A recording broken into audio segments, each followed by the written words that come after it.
friends, it's Michelle from Little Farm in the Valley. So a couple days ago we butchered our meat chickens.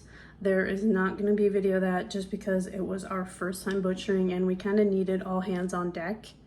We decided to see how it would go that first time, but it went actually really well. There's probably going to be a video of it, you know, if we keep doing it in the future, which I'm sure we will.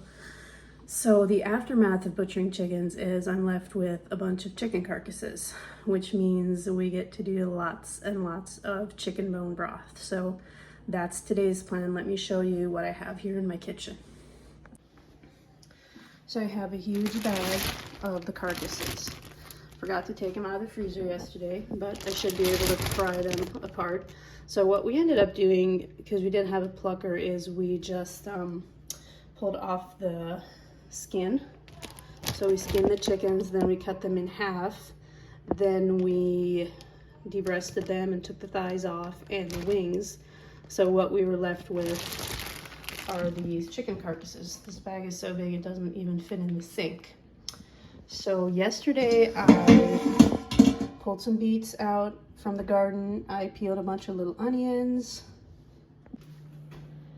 I have all my big pots out in full force, but let me show you what I did yesterday as well. I cleaned, or attempted to clean, these chicken legs. I will put a video on here where I was doing that yesterday.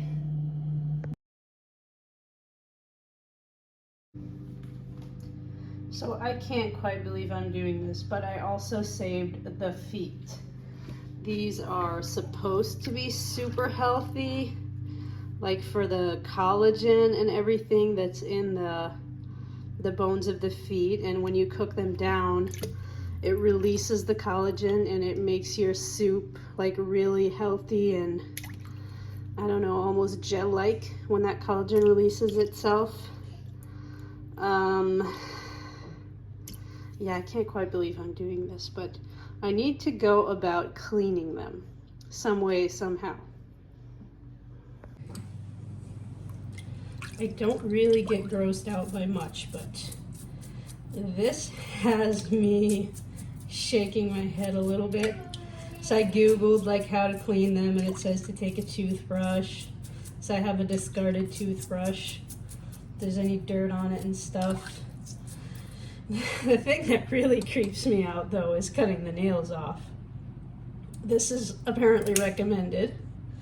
I don't know if I'm doing this right. I'm kind of squeezing my eyes most of the time, but yeah, it's just, I don't know, it's eerie somehow. So I'm gonna clean them as best I can, and they're gonna go in my soup. It just looks so much like a hand. It creeps me out. I can't. I'm just gonna have to ignore the fact that I don't know how I'm gonna pretend I'm doing something else or something, but I am not one of the people that can eat these. It's this reminds me so much of a hand that it really creeps me out. You can buy these from your local grocery store, probably already clipped and cleaned, so you don't have to go through this, but yeah, they're rumored to be really healthy for the collagen and everything, but I'm not gonna lie, this is a little bit difficult and I have a long way to go. I'm just getting started.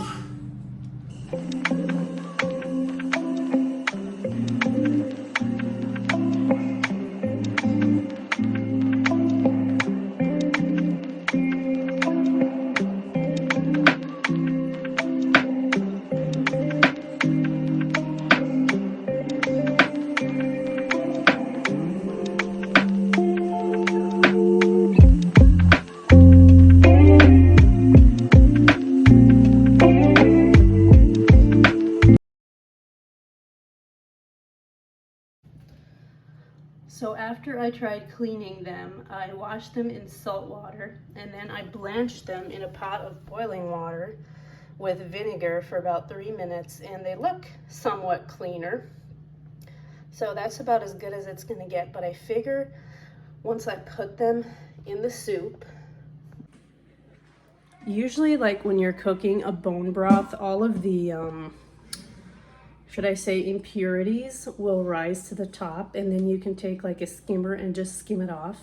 And I figure if there's anything still left on these chicken legs, that should rise to the top, and I'll be able to skim it off. So this is gonna be a long process. This is gonna be an all-day process because pressure canning is what the method that I use when I'm doing bone broth, because I want it to be shelf stable. I want it to be ready to grab. It's just really convenient for me that way. But it also takes a long time. We might be at it till midnight, so we really don't have any time to waste, so we better get going. So for the starters, it has to cook for 3 hours. So that already cuts into our day considerably, so we better get going. So we're gonna start with water. And in all of them, I'm gonna put a handful of onions. I don't really use, measurements for most of this stuff. I'm kind of gonna divide the onions among my 4 pots and the beets. I have some peeled garlic in the refrigerator that I'm gonna add.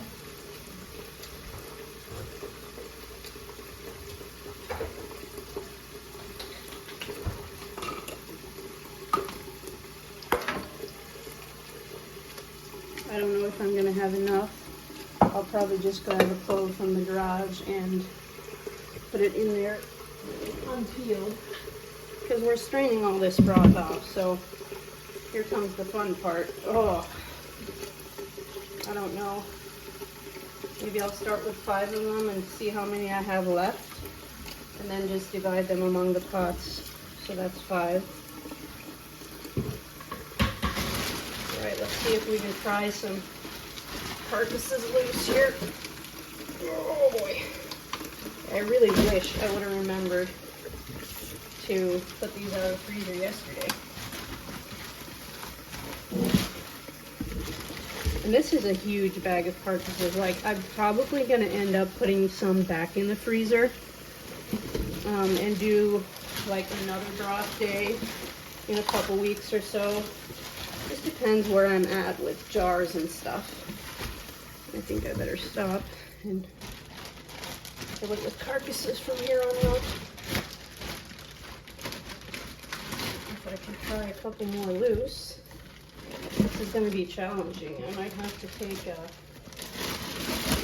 some kind of a kitchen tool to pry them loose. Yeah, I really wish I would have remembered to do this yesterday. Okay, I better find some kind of a kitchen tool or something to help me here. So I took a chopping knife, and that's working pretty well to pry some of these loose.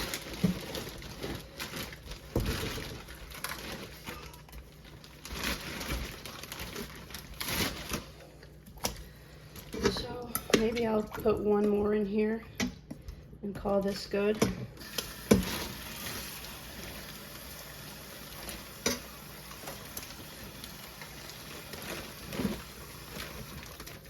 I can get another one loose here, quick like.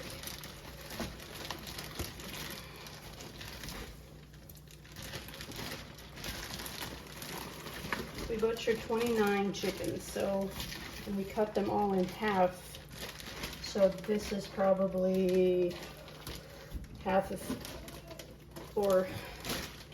if we had 30 chickens, this would be 60 halves. So this is probably a couple less than 60, I guess. So we'll definitely probably have some to put back in the freezer. I'll try prying one more loose for this pot. So this is what I'm going to do for all the pots. I'm just going to do the exact same thing. Okay, we'll call this one good. I'm going to do all this first, then we'll add the seasonings.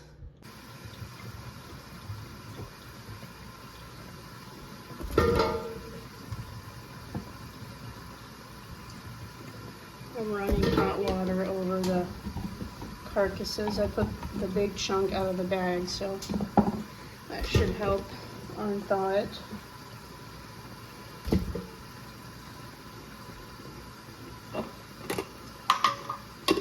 Yeah, this garlic is not enough, so I'm going to take some more garlic once I'm out in the garage and put garlic in all the pots.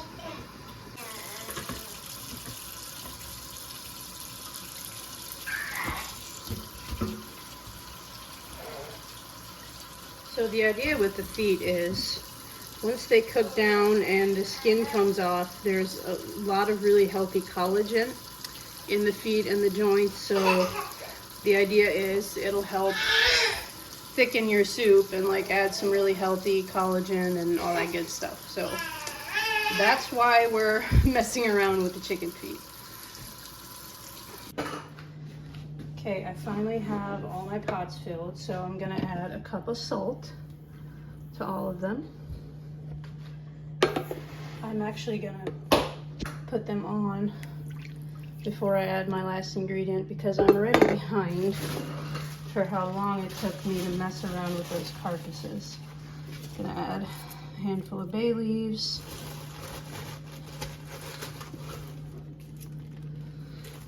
And I'm gonna do a couple peppercorns.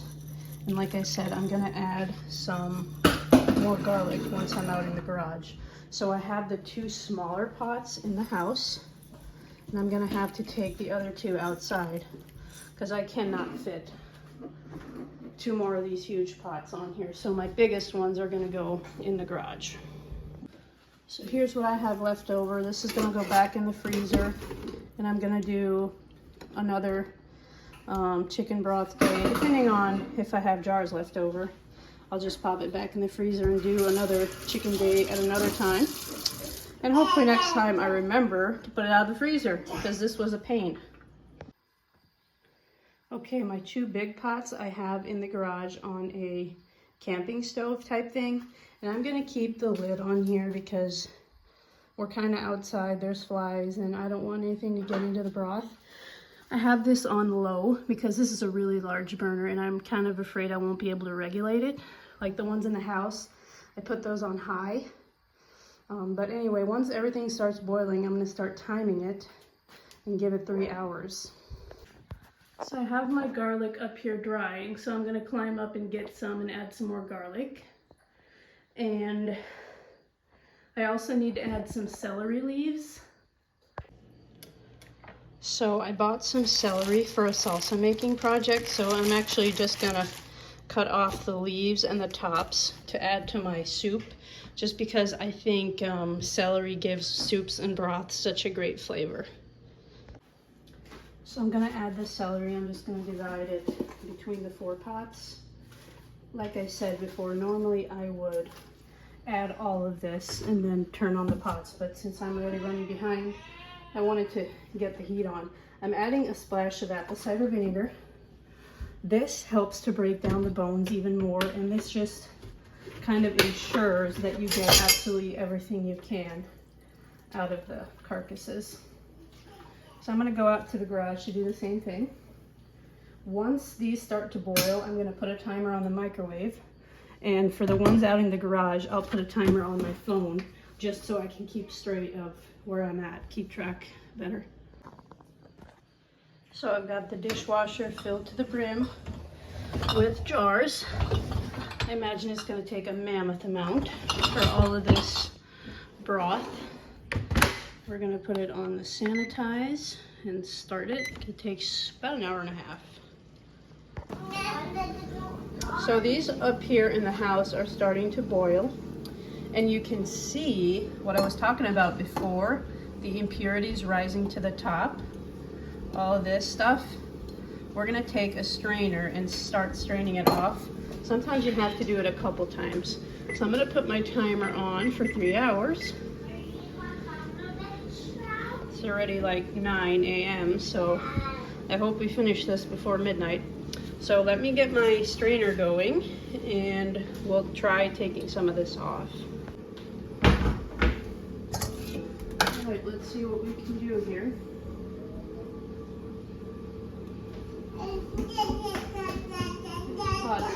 quite full. And I know whatever I miss, you know, we'll strain it off again. I just kind of like doing this to get everything that I can off of here.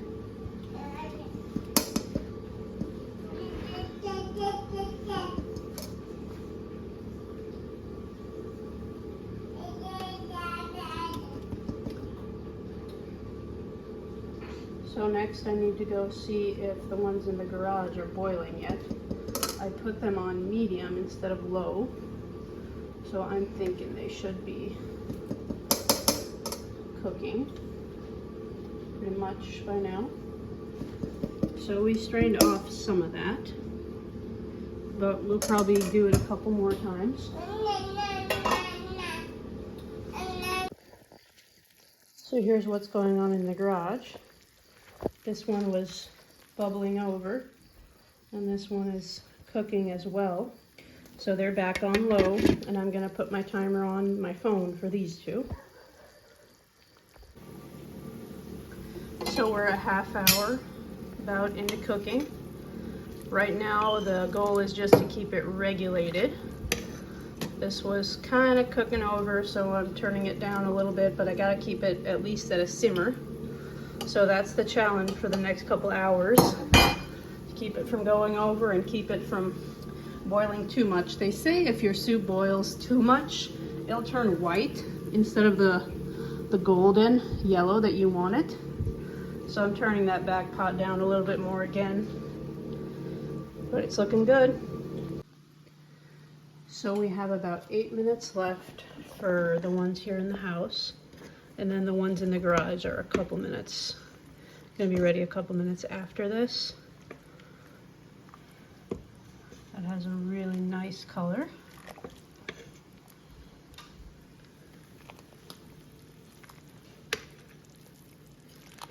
So I am kind of set up over here on this counter.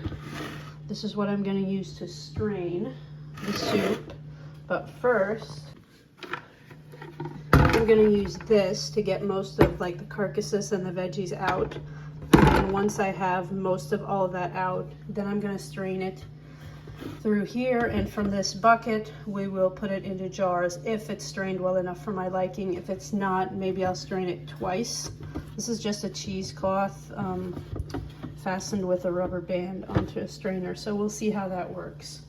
And I have my pressure canner with a couple inches of water, so as soon as we get this first pot off, I'm gonna get my pressure canner going.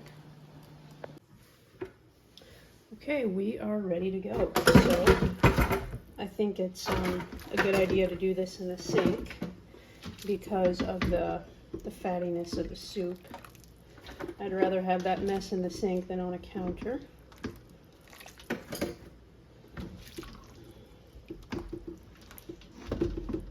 Not quite sure what happened to these, to the chicken feet. They're quite soft, so I think they probably released most of their collagen, which is why we added the apple cider vinegar to make sure the bones break down as much as possible. The cats and the dogs are really going to enjoy this scrap pail. See, the skin is soft and broken in a lot of parts, so that makes me think, it makes me hope anyway, that at least some of that collagen was released into the soup.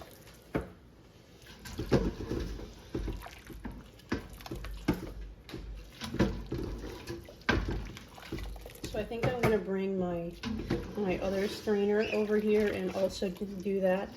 See, this was a chicken leg, so I thought I cut the nails, but you can actually see a couple. I guess the skin came off and that nail must have been in there deeper. So that makes me hopeful that they did break down some.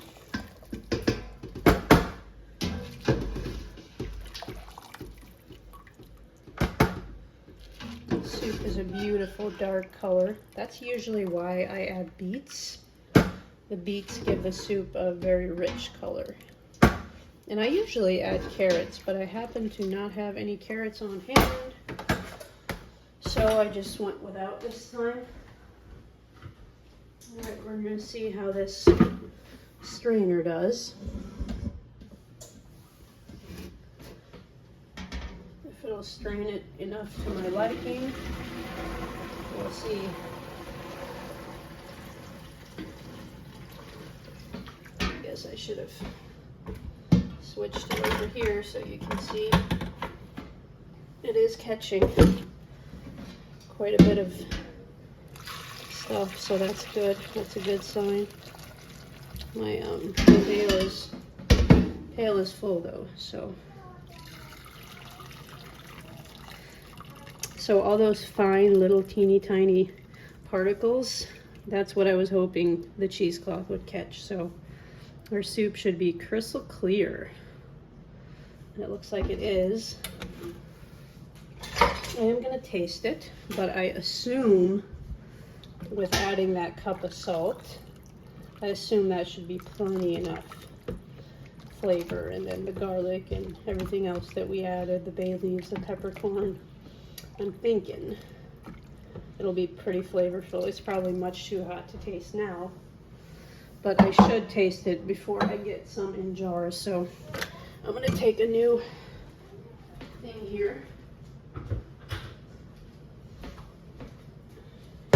I just heard my rubber band snap. I bet the heat of the soup did that, but this should stay in there now that it's wet. I'm hoping it does. Oh! I'm just gonna have to be careful. But I think that's doing a great job. Really great job of catching all that.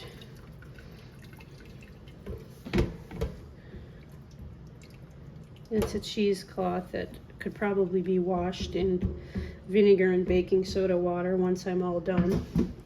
So I'm going to set this back to cool a little bit. I'm going to clean that, and then we'll probably tackle the next one, and then the ones in the garage are going to be ready too.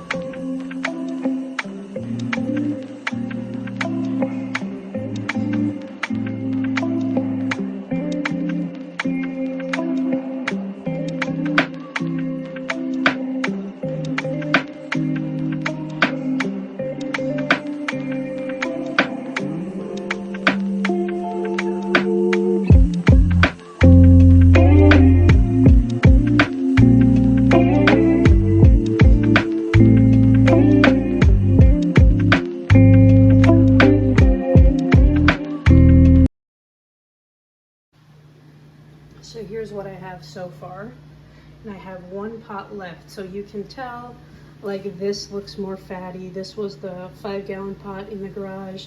These are the first two. These don't look as fatty. And these, the first two in the smaller pots, are almost too salty. So what I'm gonna do is I'm gonna take my biggest pots and I'm gonna mix this all together, and I'm gonna taste it again. And so I'm just gonna, like, I don't want to can it if it's too salty. I want to see what I can do about it first, mix it a little bit, and maybe I'll take some grease off. I'll see how that looks once it's mixed. So I'll see if I can get a couple of them mixed in here, and I'm going to tackle the other pot from the garage.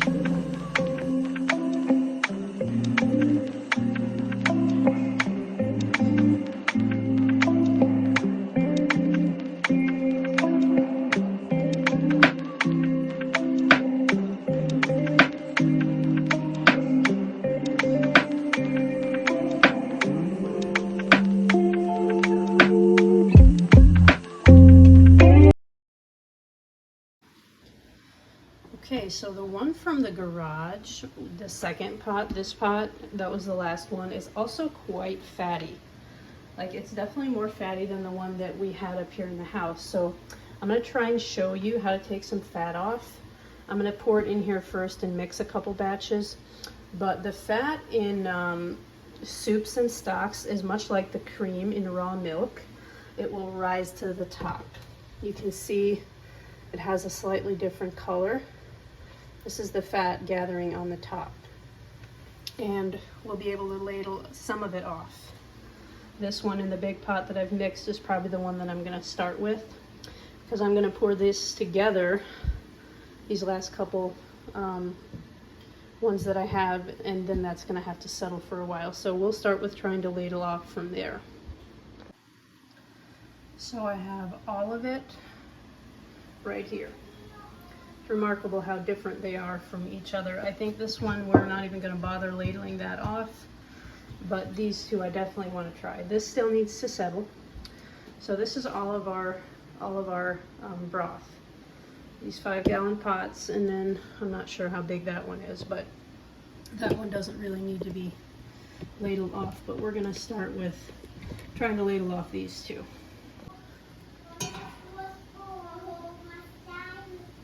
So you just basically skim it off as best you can, and then we're going to refrigerate it. So there's various ways to get the fat separated from the soup, because you're obviously going to get a little bit of soup along with the fat. So you could either put it on the stove and boil it off, which is tedious and it takes a long time and it smells pretty strongly. But the easier way is to just pop it in the fridge, and like I said, it rises to the top. So in the refrigerator, as it cools, that fat that's on top will actually harden, and you'll literally be able to take your fingers and pry it off. And then the soup will be on the bottom, and you'll be able to, you know, use that broth as well for whatever. And then you can take the fat and use it for whatever. Put it in a fryer or use it to saute some veggies or whatever. I'm not sure if you can see. So you can see there's fat and there's definitely some broth underneath it. So we're going to do that refrigerator method.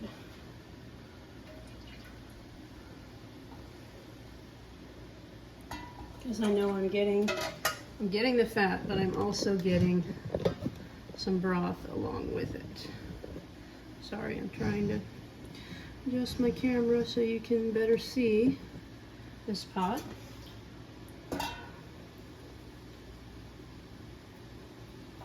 So the next step is to get it in jars, because the pressure canner is more than ready, and pressure canning all this broth is going to take a long time. So if we want to be done before midnight, then I better get some in the canner fast. I'm sure it takes an hour per batch at 7 jars. I imagine this is going to be 5, 6, maybe even more loads than that. I'm not sure. I do have a couple half-gallon jars that I'm planning to fill and just put in the refrigerator, so I won't have to pressure can that. So you can see we've taken off quite a bit of the fat. There's still a little bit, but you know what? A little fat in your broth never kills anyone, and it does not bother me at all that there's still a little bit on here. So for the sake of time, we're going to leave it. Put this in the fridge, and once that hardens, I will show you the process of peeling that off, and you'll see how easy it is. So I got to get one of these off of here and get my jars.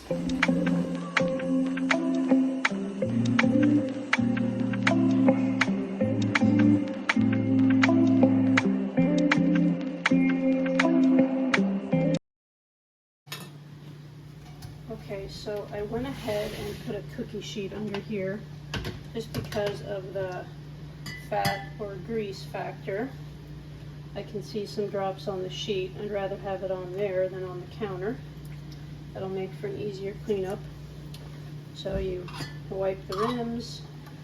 As you're feeling with your fingers as you're wiping it, make sure there's no chips or cracks. Oh, this one won't fit.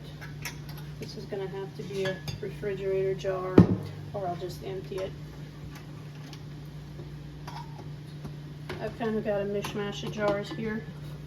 I'll empty it into here, if I can do so without spilling. Oh, it's hot. So I need a little bit more in this one. I'm gonna have to check my book for sure. I think it might be 25 minutes at 10 pounds pressure. I'll get my booklet out and check for sure, but I can definitely get them in the canner and get the lid on before I do that, because it'll take a while for it to reach any kind of pressure. Just kind of fingertip tightness. Pressure canning, you don't want it too tight. Not quite as tight as when you're doing the water bath thing. So we'll get this batch in the canner.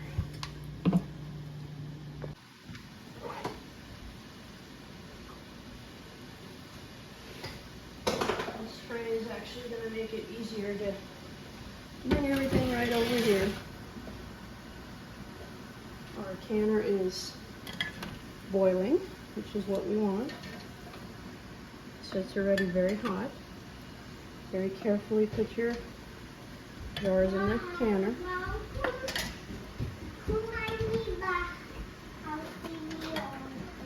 I just gotta get these in the canner and I'll be right with you. And life can go on once I have the first batch in here, because like I said, it's gonna take an hour, probably. I don't quite like how tight that is.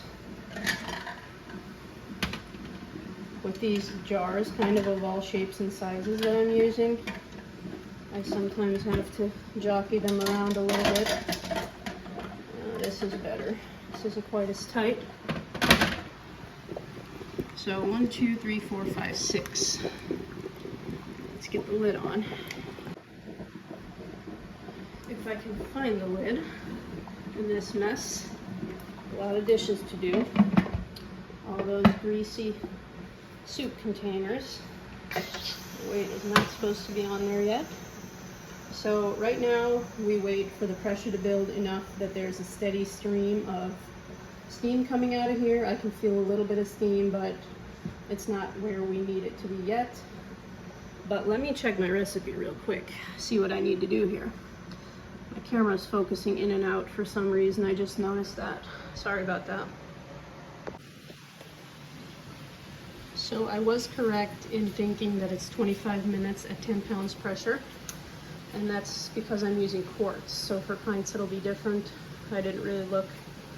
So I've got some of it cooked over here. I've got all this to deal with, and then I'm going to continue filling jars. So I'm going to deal with some dishes, and we'll see you back here when we put this weight on. It wants a steady stream of steam for 10 minutes. It's not quite steady yet, so it'll take a while. Right, it's been venting for 10 minutes. The pressure is actually already up to 5, even without the weight. So now we let it reach 10, and then for 25 minutes we have to maintain that 10 pounds pressure. Usually for me that means turning the dial of my burner down. Like it's at 9 right now, I'll already start turning it down, because we can't let it go over 10 and we can't let it go under 10. For 25 minutes we have to maintain 10 pounds pressure. So I'm going to let it get to 10, then I'm going to set my timer once again for 25 minutes.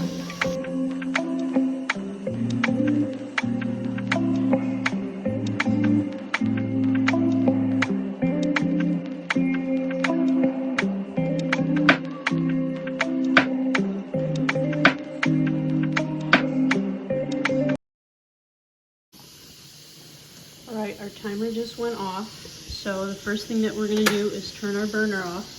Then we're going to let this pressure come all the way down to 0. So don't put off your weight and do not remove the lid. For now, let it come down to 0.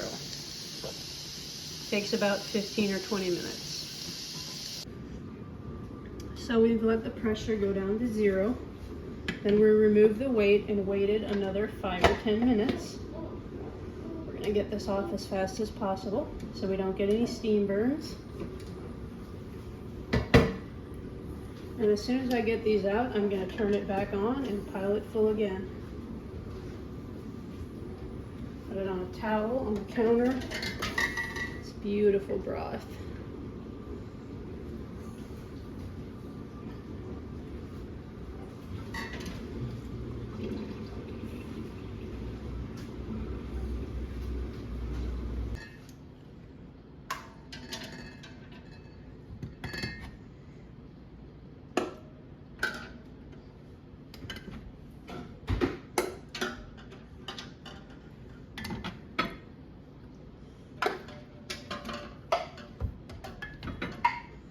You can hear them sealing over there on the countertop. I think we're gonna get one more slim one in here. Ouch. All right, put the lid back on and go for another batch.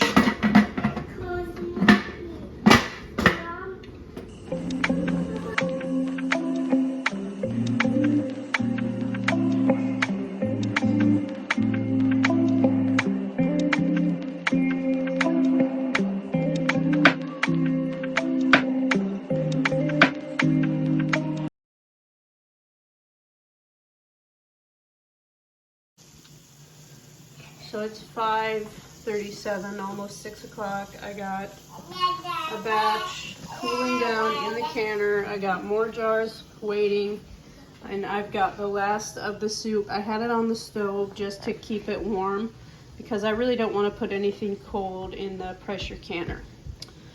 So hopefully we'll be done before 9 or 10, but it's definitely going to take a while yet. So this is the fat that we ladled off this morning, and it would be probably all the way solid by tomorrow morning, but I'm actually going to use it to fry something for supper. You can see very clearly the soup under there, and then the layer of yellow fat on the top. So I'm just going to use it to pan fry something for supper. I might even save it and use it a few times. It's beautiful. And there's that soup underneath it, which you can save just like the rest of your broth. I'll probably put it in one of my jars that I didn't fit into the canner that I just have in the fridge. So I think by tomorrow that would probably be hardened to the point where it would look something like you could break apart in your hands. That consistency. Check that out. Chicken fat. You could bake with it, you could fry with it, you can do a lot of things with it.